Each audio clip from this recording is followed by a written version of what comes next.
El Jardín del Edén. Nuestra leyenda más perdurable. Una historia que se repite en todas las civilizaciones de la Tierra.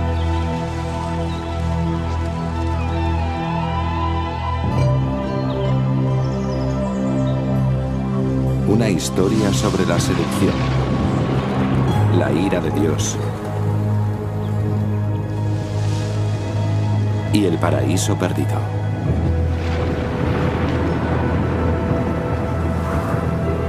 ¿Pero se trata solo de una fábula? ¿Las míticas historias de la Biblia podrían tener algo de verdad? ¿Existió realmente un lugar como el Edén?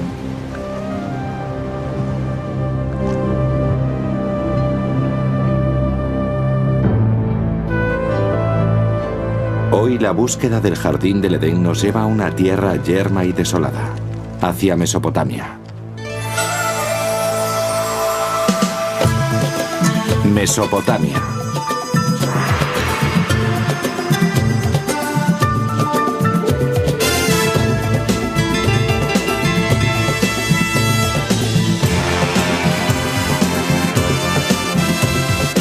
Civilizaciones perdidas.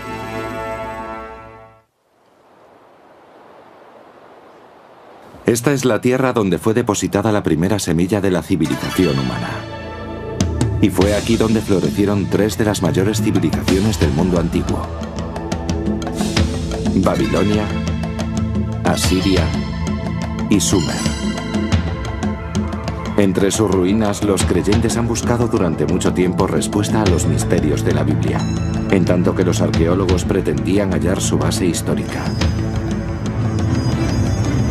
Nuestra búsqueda del Edén es un viaje al pasado.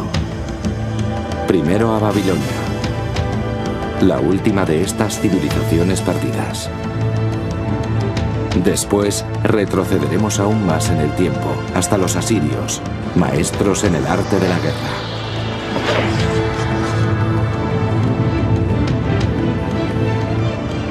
Para terminar en una época tan lejana que solo pudo estar precedida por el Edén.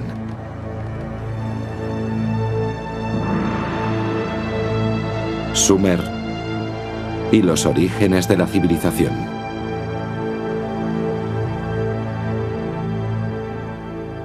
El gran arco del creciente fértil. En el curso de más de 6000 años, esta feraz tierra entre los ríos Tigris y Éufrates ha sido la cuna de las primeras civilizaciones de la humanidad. Los antiguos griegos la llamaron Mesopotamia. Hoy hablamos de Irak.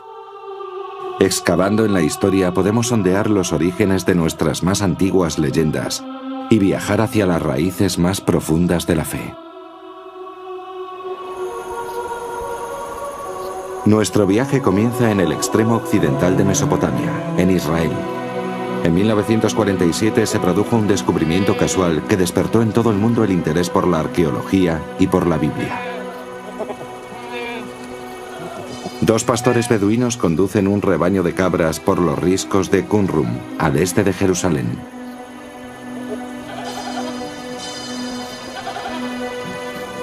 En el desierto, castigado por el sol, vislumbran una cueva al final de una pendiente rocosa. Uno de ellos, movido por la curiosidad, decide acercarse, ya que no es raro encontrar valiosos objetos antiguos entre estos picos.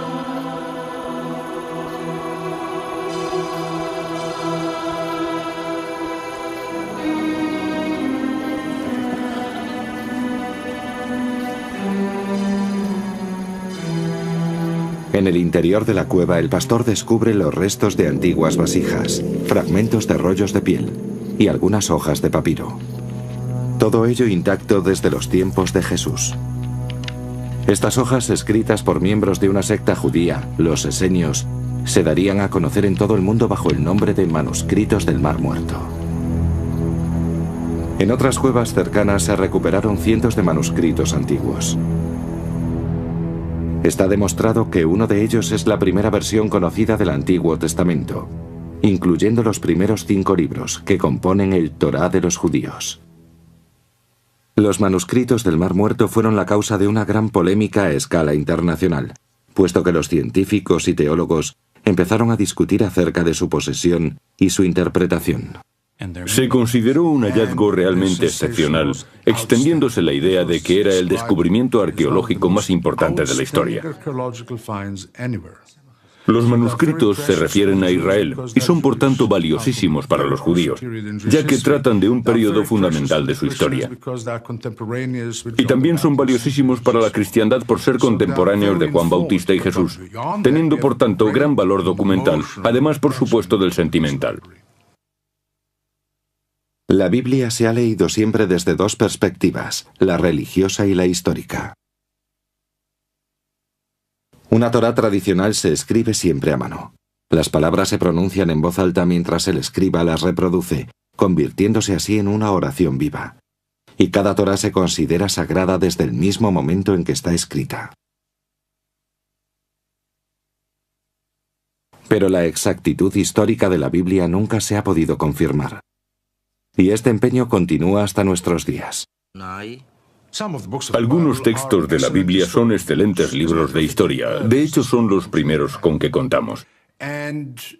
Y son de una gran precisión, porque tenemos referencias de otras fuentes cuyo rigor está demostrado en muchos casos. De ahí su enorme importancia. El descubrimiento de los manuscritos del Mar Muerto fue el gran acontecimiento de la arqueología bíblica, pero no el primero. El interés por explorar la historia bíblica tiene una larga tradición. Es una investigación que comienza en Tierra Santa, pero que se extiende hasta Mesopotamia. A través de la historia, cruzados, místicos y creyentes en general fueron atraídos hacia los lugares donde se desarrollaban las historias de la Biblia. A comienzos del siglo XIX, un peregrinaje de nuevo cuño quiso afianzar su fe en la Biblia a través de una disciplina reciente, la arqueología. No podían hallar una mejor forma de consolidar su fe. Deseaban confirmar que la historia bíblica es cierta. El primer objetivo de los arqueólogos bíblicos fue la localización de los lugares más notables entre los mencionados y ver si podían atribuirles realidad histórica. Es decir, mediante cerámica antigua, o gracias a antiguas murallas o armas, pretendían ilustrar las historias bíblicas que conocían desde niños.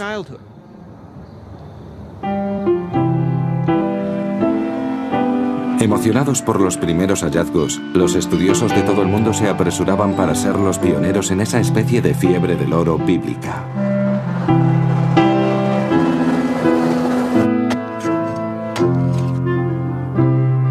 Y así llegaron a Tierra Santa arqueólogos británicos, alemanes y franceses en clara competencia. Equipos enteros de investigadores excavaban en nombre de Dios y de su país.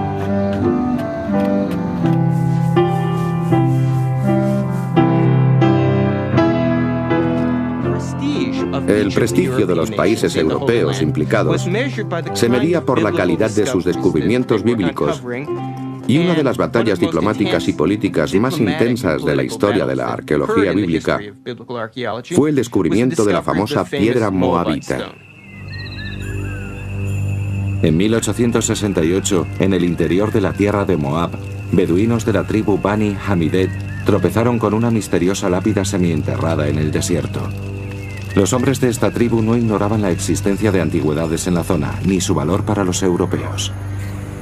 El primer occidental que oyó hablar de la curiosa piedra negra fue el reverendo Frederick August Klein. Inmediatamente se puso en camino a través de un erial infestado de bandidos y acompañado tan solo por algunos guías beduinos. Klein era misionero, no arqueólogo. Pero cuando vio la singular inscripción en basalto, sintió un estremecimiento al sospechar que esa negra lápida podría confirmar sus creencias más profundas.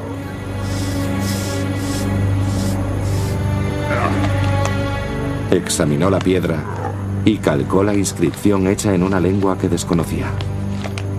Ya en Jerusalén, buscó ayuda para descifrar la escritura de la lápida.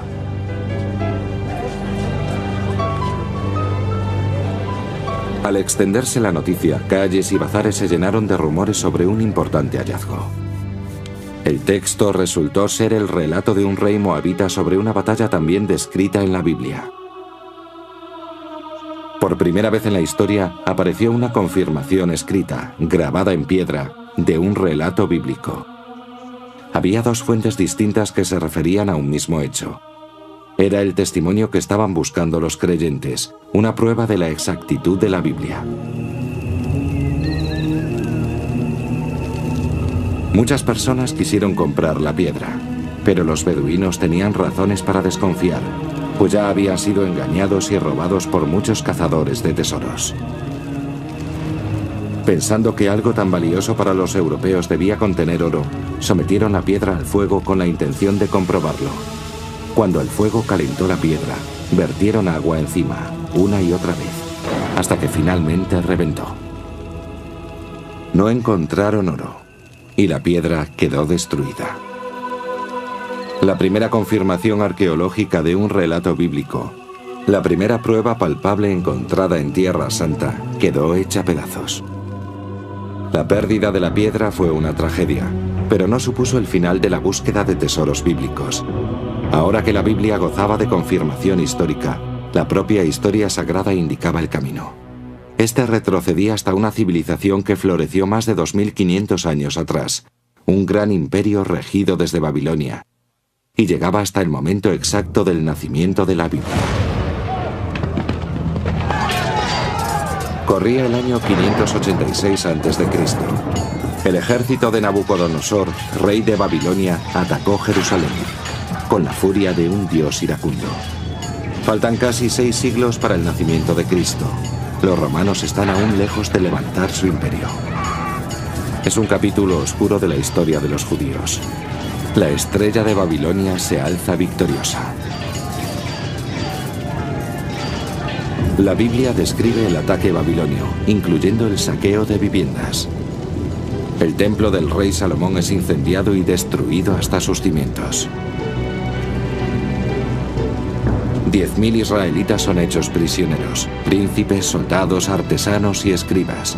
Todos son encadenados y deportados a Babilonia. Los israelitas cruzaron más de 800 kilómetros de tierra desértica, siguiendo antiguas rutas comerciales. Atravesaron las actuales Jordania, Siria e Irak, hasta llegar a Babilonia. En el Salmo 137, los israelitas se lamentan.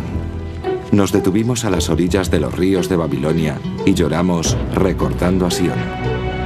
¿Cómo podremos elevar nuestros cánticos al Señor en tierra extraña? Apenados y exhaustos, los israelitas entran en Babilonia y quedan perplejos ante su magnitud y su actividad. Ellos, que proceden de la modesta Jerusalén, se encuentran ante la majestuosa capital del mundo antiguo.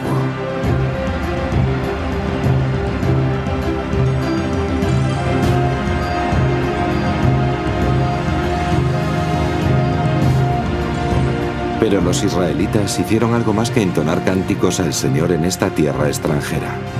Los reprodujeron por escrito. Cuando una pieza de literatura oral es reproducida por escrito, está siendo formalizada. Existe entonces un texto susceptible de que los críticos lo juzguen negativa o positivamente, afirmando que se trata de la verdad o de una invención. Creo que esa es la importante consecuencia de que la Biblia se convirtiera en escritura. Hoy las murallas reconstruidas alrededor de Babilonia llevan el nombre de Saddam Hussein. Pero en su época, los ladrillos llevaban otro sello, el del rey Nabucodonosor. Era esta una tierra donde proliferaban dioses e ídolos. Extraño lugar para el nacimiento de uno de los textos sagrados más divulgados por el mundo. Pero precisamente aquella diversidad creaba un ambiente perfecto. Era un ambiente cosmopolita, e incluso los israelitas más preparados y cultos eran influenciados por el contacto directo con otras gentes. Y recalco lo de otras gentes. Se encontraron en un crisol de diferentes razas y lenguas, de dioses y demonios en plena competencia. ¿Qué ciudad es esta?, se preguntaba el libro de la Revelación, vestida de púrpura y escarlata y cubierta de oro y perlas. la morada de los demonios y la casa de todos los espíritus malignos. Babilonia la Grande, madre de rameras y abominación de la tierra. Pero en medio de todas las abominaciones, y quizá a causa de ellas, aquí fue donde se redactó la Biblia. Ante una cultura arrolladora, los escribas hebreos necesitaban cimentar y preservar la identidad judía. A lo largo de 3 generaciones de cautiverio, los escribas ordenaron en un único manuscrito la tradición oral, los últimos escritos y los textos sagrados de su pueblo. Había nacido la Biblia.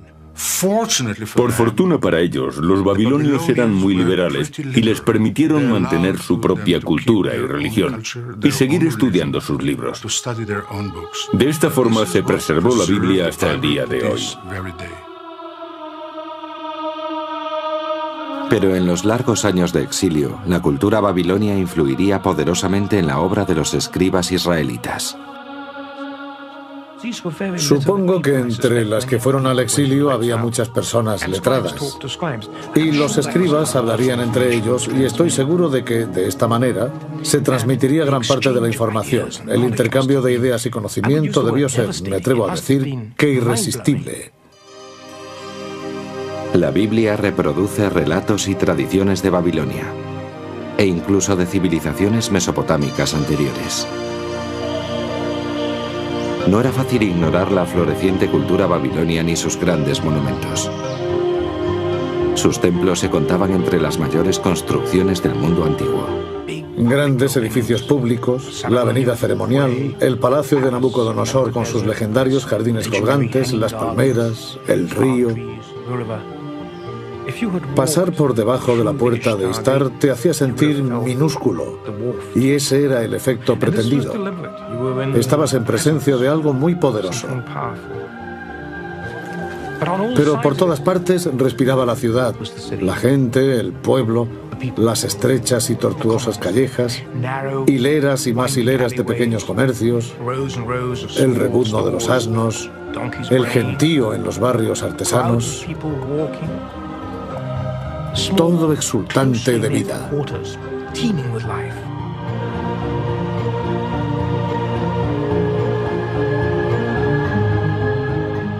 Y fue aquí, según nos cuenta la Biblia, donde se elevaba hacia el cielo uno de los más extraordinarios monumentos de la antigüedad, la Torre de Babel.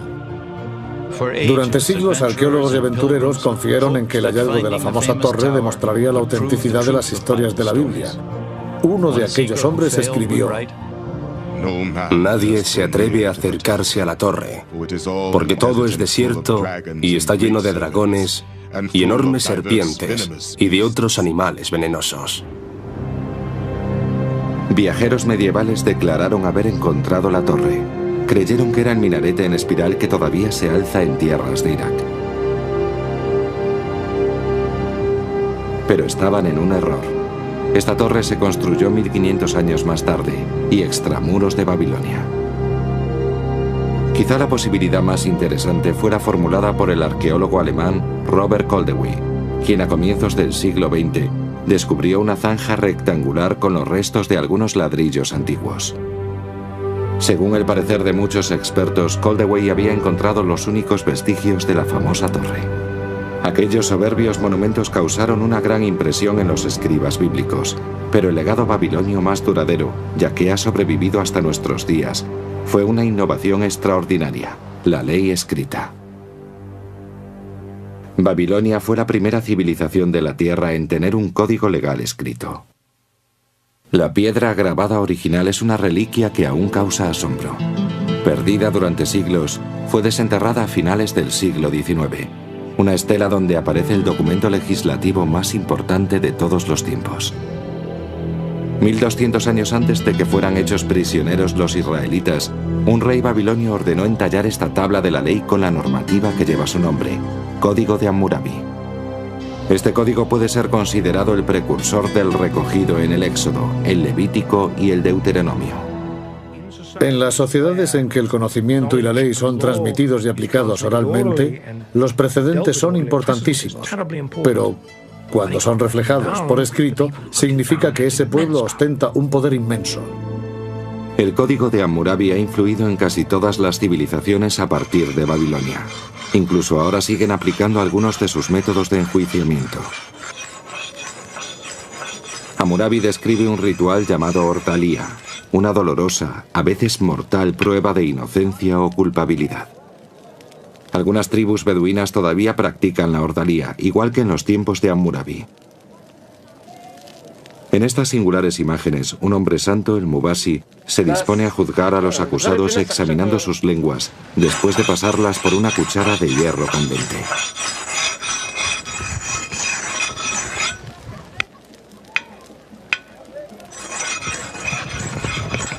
Estos dos hombres han sido acusados de robo y serán condenados por rebeldía si no se someten a la prueba que dicta la ley.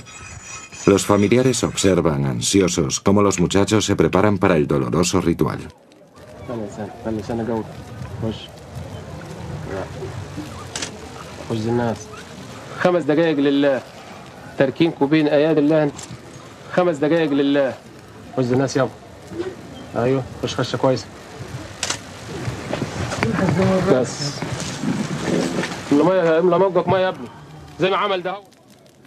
El agua no disminuye el dolor, sino que limpia y purifica al acusado, preparándolo para el juicio. Tras una oración, el hombre santo examina las lenguas marcadas buscando una señal de Dios. El Mubasi es el único que puede adivinar la culpabilidad o la inocencia, y solo él decidirá la suerte de los jóvenes. Por fin el veredicto. Uno es hallado inocente, para alivio de sus familiares. El otro no tiene tanta suerte. Declarado culpable, pagará por su delito. La Ortalía es un vestigio vivo del Hammurabi, pero sus leyes se adentran aún más en el presente, a través de la Biblia. No matarás. No robarás. No dirás falso testimonio ni mentirás. Los 10 mandamientos son los cimientos de la ley bíblica, pero son solo el principio del complicado conjunto de códigos de que se compone el Antiguo Testamento.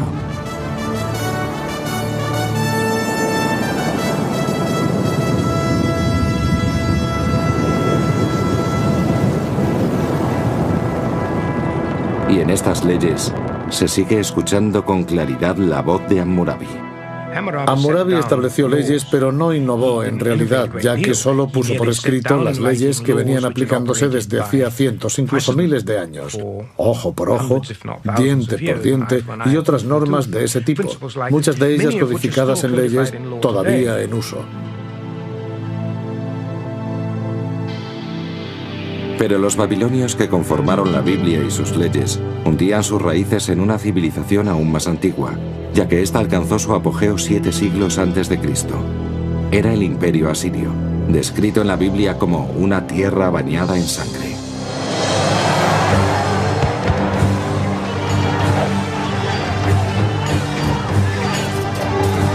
Los ejércitos más destructores que recorrieron la antigua Mesopotamia eran los asirios. En la Biblia son presentados como símbolo de una tiranía y opresión implacables.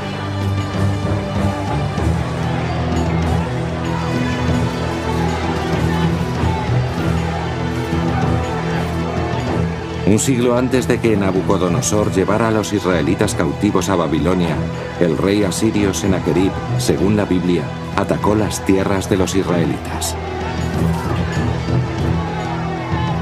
En el segundo libro de los Reyes se dice: escuchad lo que los reyes de Asiria han hecho con nuestras tierras, las han destruido en su totalidad.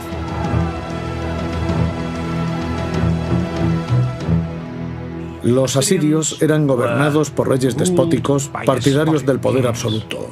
Y el poder absoluto significa control total, el cual casi invariablemente se obtiene gracias al poderío militar.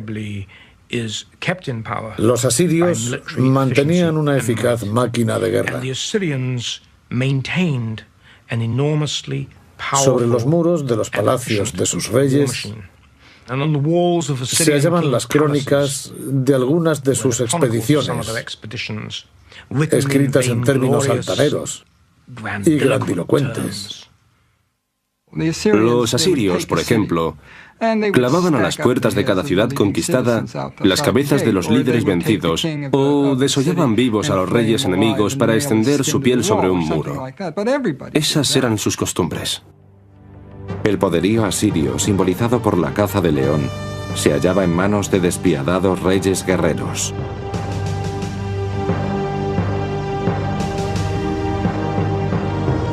Incluso la Biblia no puede menos que admirarlos. Ahí tenéis a los asirios. A su sombra se cobijan todas las grandes naciones. Ezequiel 31. Cuando la ciudad de Roma estaba aún en su infancia, Asiria era el mayor imperio del mundo. Durante más de un milenio, la civilización asiria permaneció en la oscuridad. El mundo moderno desconocía incluso su gran capital, Nínive. Pero en 1852, estas desoladas ruinas fueron exploradas por el arqueólogo británico Austen Henry Layard. Lo que Layard encontró aquí, en el norte de Irak, fue nada menos que los restos del Palacio Real de Nínive, un auténtico tesoro de la civilización asiria. Adentrándose bajo tierra como en una mina, Layard descubrió los grandes toros alados que custodiaban sus puertas, así como espectaculares obras de arte ocultas durante 1000 años. Este logro arqueológico causó admiración. Nínive era otra ciudad bíblica recuperada, una nueva confirmación de la credibilidad histórica de la Biblia. Pero el más importante de los descubrimientos de Layard fue la gran biblioteca de Nínive, una magnífica colección de 22.000 tablas de arcilla grabadas con la escritura cuneiforme de los asirios. La única comunicación directa con las gentes del mundo antiguo la tenemos a través de sus escritos. De esta forma podemos conocer sus alimentos, sus tratamientos médicos, su sistema familiar, su sistema político, sus creencias religiosas. Las referencias halladas revelan una sociedad patriarcal, un mundo en que los plebeyos y sobre todo las mujeres tenían escasa categoría. Todas las mujeres asirias debían acudir a un núbiles al templo de Istar. Se asentaban en las escaleras y allí esperaban a que pasara un hombre y arrojara una moneda en su regazo. Entonces entraban con él en el templo y se casaban con él. Sin embargo, en este mundo despótico, las mujeres casadas sí disfrutaban de ciertos derechos. Una mujer podía especificar en su contrato matrimonial que su marido no tuviera otras mujeres. Podía tener todas las concubinas que quisiera, pero ninguna esposa además de ella. Pero si las plebeyas tenían limitados sus derechos, las reinas asirias gozaban de grandes privilegios, según se ha descubierto recientemente. En 1989, el antiguo palacio de Nimrud, en el norte de Irak, fue el escenario de un hallazgo deslumbrante. Los expertos lo calificaron como el descubrimiento más significativo desde la tumba de Tutankamón. Era el tesoro de Nimrud. Cuando limpiábamos algunas de las estancias, descubrimos indicios de una bóveda que debía encontrarse enterrada. Lo sacamos todo y tratamos de clasificar los objetos. Entonces descubrimos que allí había, por lo menos, 2 reinas sepultadas. Brazaletes de oro macizo adornaban todavía los esqueletos. Un tesoro real enterrado desde hacía más de 2000 años. Estas imágenes tomadas por arqueólogos iraquíes son una muestra de su extraordinario descubrimiento. Por primera vez en la historia se había desenterrado, intacta, la tumba de una reina asiria. El sepulcro real estaba protegido de los ladrones por una maldición. Quien quiera que rompa el sello y me aparte de mi tumba, vagará sediento bajo los ardientes rayos del sol, y los grandes dioses del mundo subterráneo castigarán su cuerpo y su espíritu con eterna zozobra. Desoyendo la maldición, los arqueólogos recuperaron más de 62 kilos de hermosísimas joyas, copas de cristal y finísimos repujados. Los antiguos asirios eran consumados orfebres y artesanos, pero el valor de este tesoro excedía ampliamente su precio en oro. En la muerte, las reinas asirias recibían una atención desmesurada, pero en la vida eran sus reyes los que forjaban la historia, reyes con aficiones imperiales. En el año 701 a.C., el rey Senaquerib condujo a su ejército a través del desierto hacia el mar Mediterráneo. Los intrépidos asirios estaban decididos a someter todo lo que estuviera en su camino. Las ciudades de Judea, incluyendo Jerusalén y su rey rebelde, Ezequías. Una fortaleza tras otra fueron cayendo en manos asirias, pero la ciudad de Laquis es especialmente recordada por su brutal destrucción, tanto en la historia como en la Biblia. El sitio de Laquis es un buen ejemplo del poderío asirio cayendo sobre una ciudad, cercándola y sitiándola y reduciéndola. Aquellos habitantes que no eran ejecutados eran sometidos a la esclavitud, ya fueran hombres, mujeres o niños.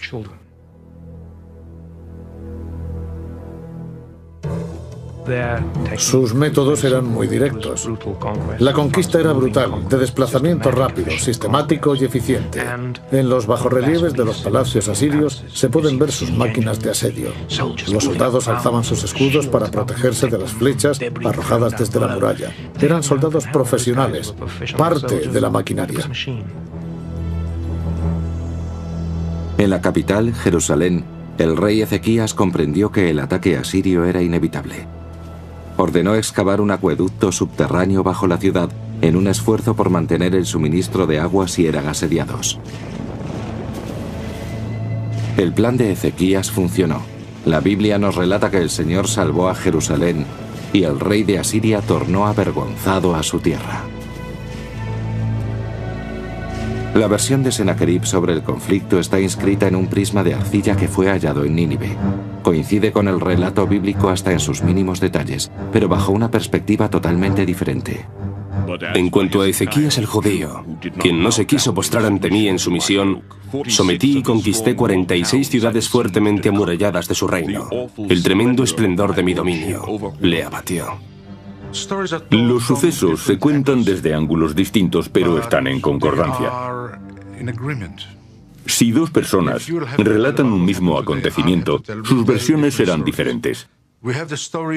En cuanto al relato de la invasión de Senaquerib, ambas partes cuentan el mismo acontecimiento histórico sin ninguna contradicción entre ellas. No hay contradicciones excepto una: el resultado. En la versión de Senaquerib, Ezequías es encerrado en Jerusalén como un pájaro en su jaula.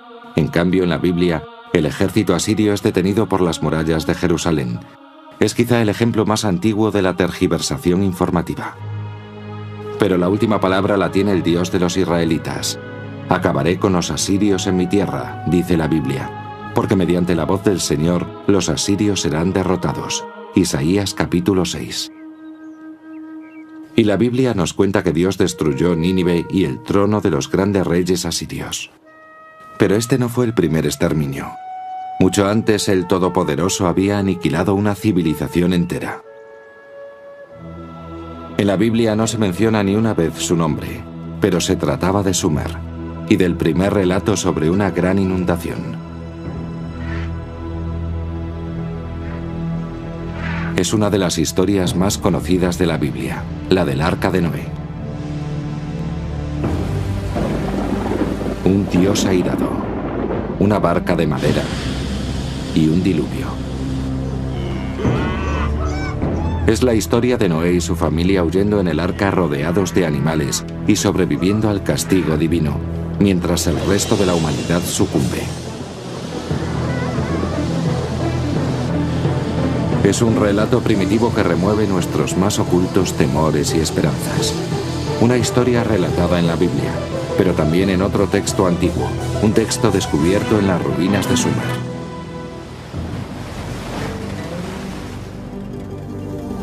A comienzos del siglo XX fue traducido un conjunto de tablillas mesopotámicas en las que se refería por primera vez a la leyenda sobre una inundación catastrófica. En el primer poema épico de la historia, se habla del mítico rey Gilgamesh. Esta narración acerca de una enorme inundación se adelanta a la Biblia en al menos 2000 años. Durante 7 días y 7 noches, las aguas anegaron la tierra, y la enorme embarcación era sacudida por las olas y la tormenta. Hasta que el barco choca con una montaña y su tripulante envía aves a buscar tierra. Es una historia que tiene mucha similitud con la de la Biblia, una historia maravillosa. Hace más de 5000 años, la historia del gran diluvio fue contada por primera vez aquí, en las antiguas ciudades sumerias de Uruk, Eridu y Ur.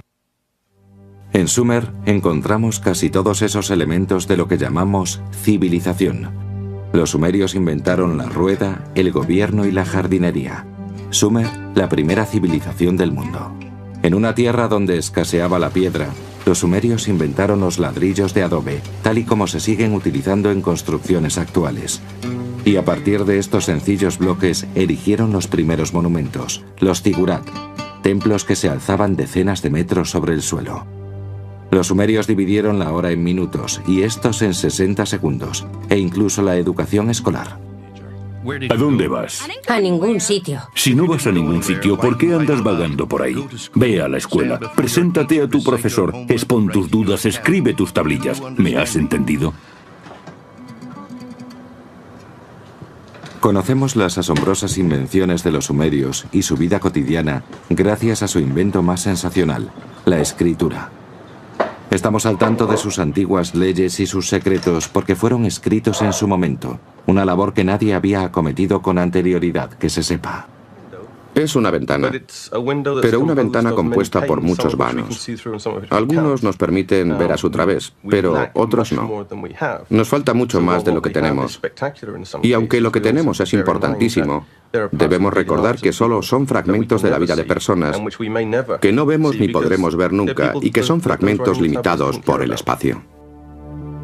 Hace 5000 años grabaron sus relatos en arcilla, permitiéndonos apreciar el mundo en los primeros pasos hacia la civilización.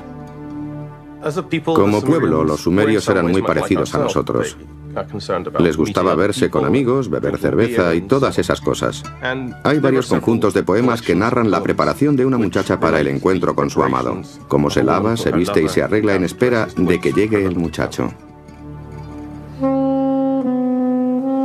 El centro de la civilización sumeria era la ciudad perdida de Ur, que se tenía por lugar de nacimiento de Abraham, el primero de los patriarcas bíblicos. Es el ejemplo de ciudad bíblica en términos arqueológicos porque fue objeto de una de las excavaciones más famosas de los años 20 y 30 del pasado siglo, lo cual estuvo a cargo del notable arqueólogo británico Leonard Bully. Un arqueólogo británico ha definido la arqueología como la ciencia de la basura, y eso es muy cierto. Pero hay arqueólogos que saben dar vida a las piedras, a los huesos, a los ladrillos y a la cerámica. Y entre ellos estaba Leonard Bully. Cuando guiaba a los visitantes entre las calles de la antigua ciudad, donde se veían los cimientos de las casas, les hacía imaginar la forma de vida de sus habitantes, cómo serían sus hogares, sus muebles. Y Ur, en manos de Bully, volvía a la vida.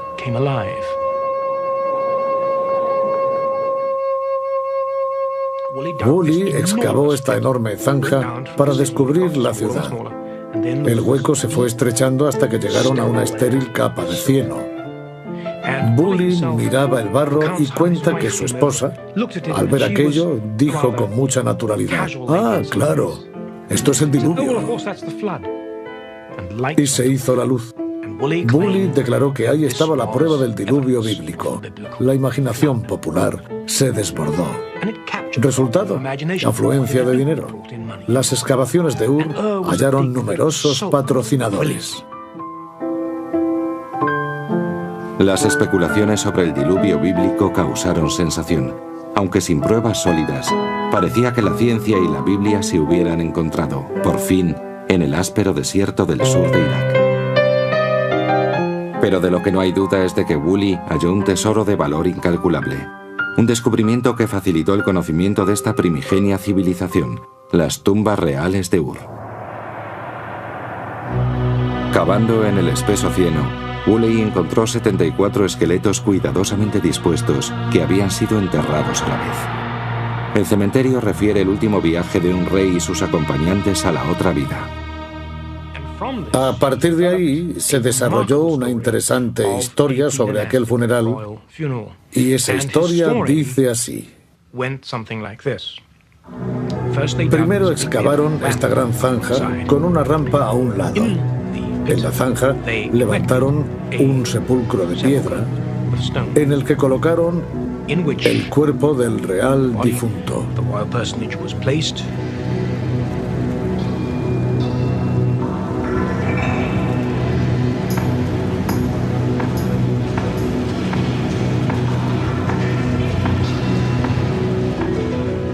Después desfiló por la zanja toda la corte.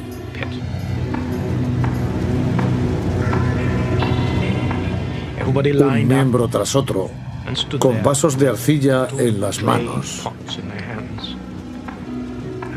A una señal, todos bebieron veneno.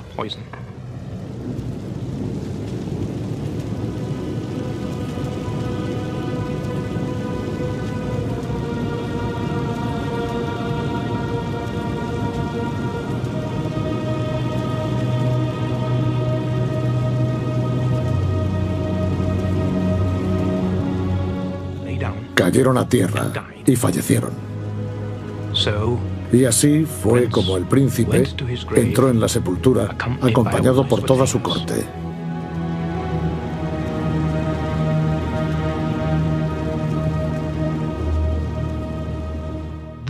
Este es uno de los ritos funerarios que describe la arqueología de las antiguas civilizaciones.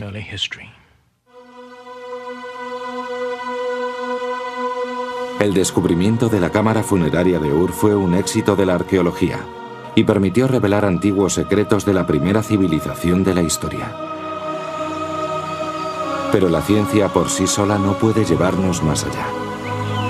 Allí donde termina el sendero, el poema de Gilgamesh aporta las últimas y asombrosas claves. Esas claves que nos devuelven a un jardín, a un lugar llamado por muchos el paraíso.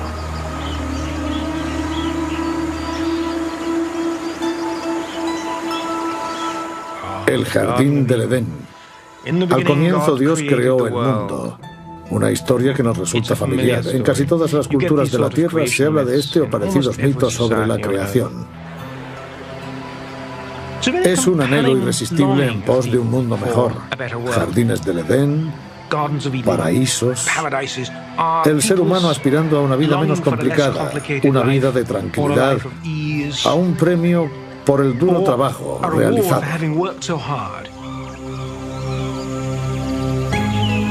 En el poema sumerio de Gilgamesh, el paraíso recibe el nombre de Dilmun. Es un lugar más allá de la tierra habitada por el hombre.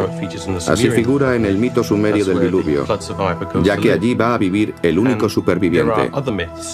Y hay otros mitos que hablan de Dilmun como el lugar en que todo es perfecto. Dilmun figura en la leyenda mesopotámica como una especie de jardín del Edén, un paraíso, un lugar frondoso con agua abundante y fresco viento. Es un lugar de ensueño, una tierra de perfección. Pero también es el hogar de una serpiente. En la antigua epopeya, la serpiente roba la flor que confiere la inmortalidad. Y así, igual que Adán, Gilgamesh debe abandonar el jardín y morir. La idea del paraíso es al parecer universal. ¿Pero en qué se basa? ¿Ha existido realmente un lugar así? Las claves indican una ubicación lejana, pero real. A 650 kilómetros al sur de la antigua ciudad sumeria de Ur, se encuentra la isla de Bahrein, una encrucijada de las rutas comerciales que atravesaban los áridos desiertos y los lagos de sal de Mesopotamia. Hoy Bahrein no tiene el aspecto de un paraíso, pero tuvo su época de esplendor, con abundante agua y vegetación. La vida era exultante en esta isla. Hace mucho, mucho tiempo, Aquí se hallaba Dilmun, pero ¿fue en realidad un paraíso? En comparación con el desierto circundante, debió parecerlo en efecto. Aquí había tanta agua que lo que ahora es una isla desierta era un jardín exuberante con frutos por doquier. Y al parecer la vida de sus habitantes era una auténtica bendición. Más de 85.000 túmulos funerarios salpican este paisaje, probablemente la mayor cantidad de tumbas del mundo antiguo. Estos huesos nos hablan de personas de mayor estatura y más saludables, y también más longevas que en ningún otro punto de la región. Y en los túmulos funerarios hay otra clave más sorprendente aún. Restos de serpientes, embalsamadas según un ritual perdido hace más de 4.000 años. Aquí en Bahrein encontramos a la serpiente, así como la encontramos en el poema de Gilgamesh, y así como aparece en la Biblia.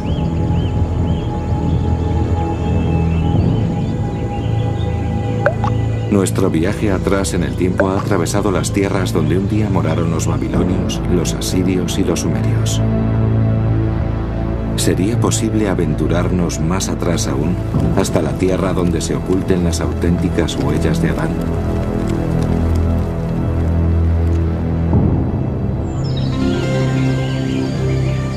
En este punto deben separarse la fe y la razón. Ahora sabemos que hubo una vez una isla del Edén en Mesopotamia. Podemos elegir y creer que era el paraíso.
Manuscritos del Mar Muerto fue el gran acontecimiento de la arqueología bíblica, pero no el primero.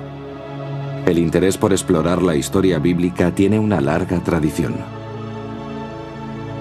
Es una investigación que comienza en Tierra Santa, pero que se extiende hasta Mesopotamia.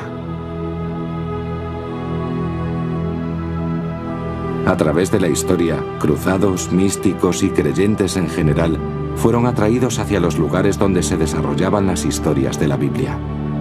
A comienzos del siglo XIX, un peregrinaje de nuevo cuño quiso afianzar su fe en la Biblia a través de una disciplina reciente, la arqueología. No podían hallar una mejor forma de consolidar su fe. Deseaban confirmar que la historia bíblica es cierta. El primer objetivo de los arqueólogos bíblicos fue la localización de los lugares más notables entre los mencionados y ver si podían atribuirles realidad histórica. Es decir, mediante cerámica antigua, o gracias a antiguas murallas o armas, pretendían ilustrar las historias bíblicas que conocían desde niños.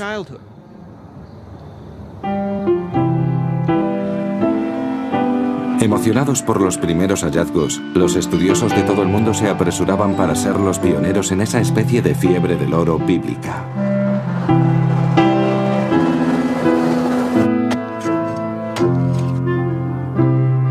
Y así llegaron a Tierra Santa arqueólogos británicos, alemanes y franceses en clara competencia.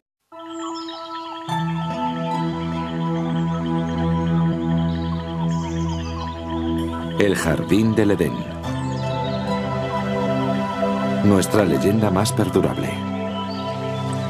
Una historia que se repite en todas las civilizaciones de la Tierra.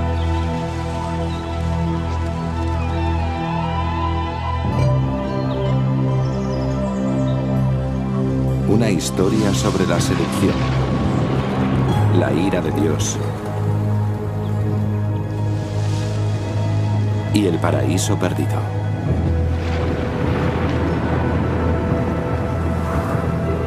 ¿Pero se trata solo de una fábula? ¿Las míticas historias de la Biblia podrían tener algo de verdad? ¿Existió realmente un lugar como el Edén?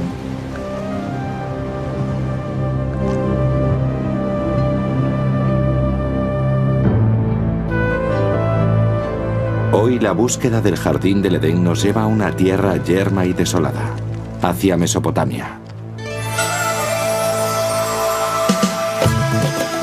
Mesopotamia.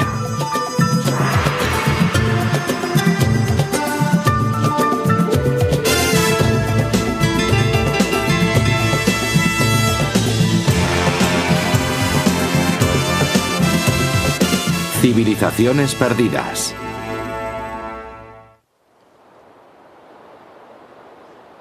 Esta es la tierra donde fue depositada la primera semilla de la civilización humana. Y fue aquí donde florecieron tres de las mayores civilizaciones del mundo antiguo: Babilonia, Asiria y Sumer. Entre sus ruinas, los creyentes han buscado durante mucho tiempo respuesta a los misterios de la Biblia, en tanto que los arqueólogos pretendían hallar su base histórica. Nuestra búsqueda del Edén es un viaje al pasado. Primero a Babilonia, la última de estas civilizaciones perdidas. Después retrocederemos aún más en el tiempo, hasta los asirios, maestros en el arte de la guerra.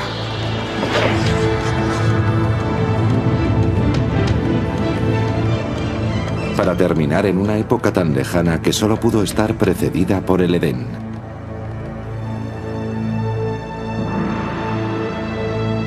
Sumer y los orígenes de la civilización.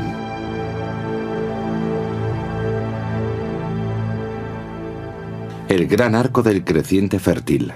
En el curso de más de 6.000 años, esta feraz tierra entre los ríos Tigris y Éufrates ha sido la cuna de las primeras civilizaciones de la humanidad. Los antiguos griegos la llamaron Mesopotamia. Hoy hablamos de Irak.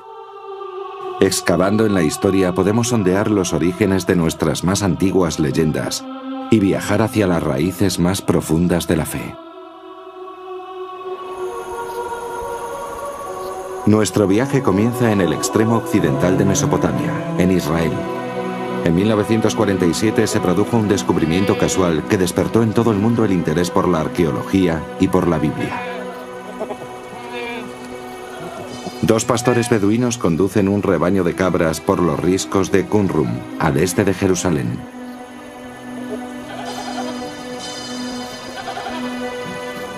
En el desierto, castigado por el sol, vislumbran una cueva al final de una pendiente rocosa.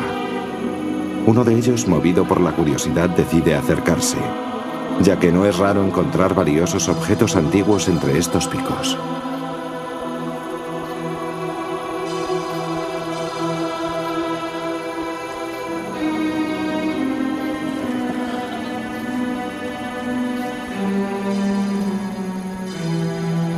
En el interior de la cueva, el pastor descubre los restos de antiguas vasijas, fragmentos de rollos de piel y algunas hojas de papiro.